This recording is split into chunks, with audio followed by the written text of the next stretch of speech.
পানি তো এখন প্রচুর পরিমাণ বাড়ছে, কিছুদিন থেকে এমন পানি বাড়ছে।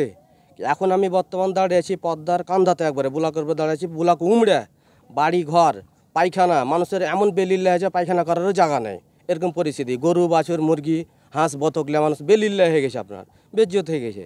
গরুর খাবার নাই, কিছু নাই, মানুষ কামলা দিতে পারে না, দিন মজুরি খাটতে পারে না। আর যে বাঁধটা আছে এ বাঁধটা উমড়ে যায়, ফের আরেকটা বাঁধ আছে, ওটাই যদি উমড়ে চলে যায় তাহলে গোটা চাপাই নেওয়া গঞ্জি ভেসে চলে যাবে একবারে।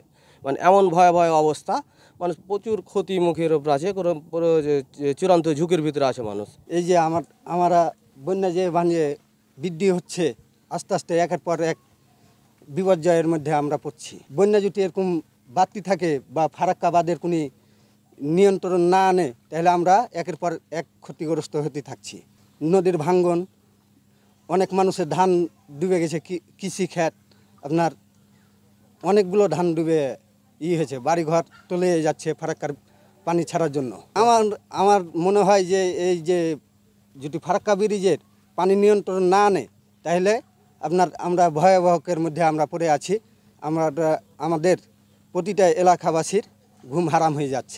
কালার এক্সপার্ট, জর্জ স্যাপ এবং মাইল্ড অন হ্যান্ডস টেকনোলজি সমৃদ্ধ অরিক্স ক্রিস্টাল ওয়াশ আপনার 3-4 দিন থেকে তো বাড়ছে খুব। এখন ধরেন কি পানি আর অবস্থা তো ধরেন কি যে খারাপ, তাতে নদী তো ধরেন কি কাটছে, ভাঙন ধরেছে, পানি বাড়ছে, খুব পানি বাড়তেই আছে, পানি বাড়তে লেগে আর থামে না।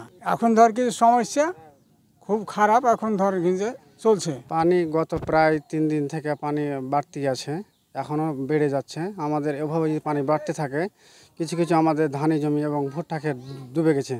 এবং প্রায় আমাদের এলাকা বলে না, প্রায় Charbagra union, Narayanpur union, Sundarpur union এবং আলাতলি ইউনিয়ন, প্রায় এই ইউনিয়নগুলোতে পানি প্রায় ঢুকে গেছে। এবং এভাবে যদি বাড়তে থাকে তাহলে আমাদের ক্ষতিগ্রস্ত হবে। আর এবং ধানি জমিগুলা আমাদের সবচাইতে মানে ক্ষতিগ্রস্ত, আমরা ধানের বিষয়ের দিক দিয়ে বেশি ক্ষতিগ্রস্ত হব। কিছু কিছু আপনার জমি ক্ষয়ক্ষতি হয়েছে, আর কিছু কিছু উঁচু জায়গা দিয়ে পানি ঢুকছে না। তো যাই হোক, আমরা আতঙ্কের মধ্যে আছি। আপনার নদীর কারণে যদি পানি বাড়ে তাহলে আমাদের ক্ষতির মুখে পড়ব। পানি বাড়তি হওয়াতে আমাদের এলাকার যে বেড়িবাঁধগুলো আছে, এই বাঁধগুলোর অতিক্রম করে পানিগুলো চলে আসছে। এতে এলাকাবাসী অনেক আতঙ্কে আছে। হয়তো কাউরি জমি জায়গা নেয়া, কেউ গরু বাছুর নেয়া, কেউ ছাগল বকরি নেয়া, বিভিন্নভাবে ক্ষতিগ্রস্ত হয়ে আসছে।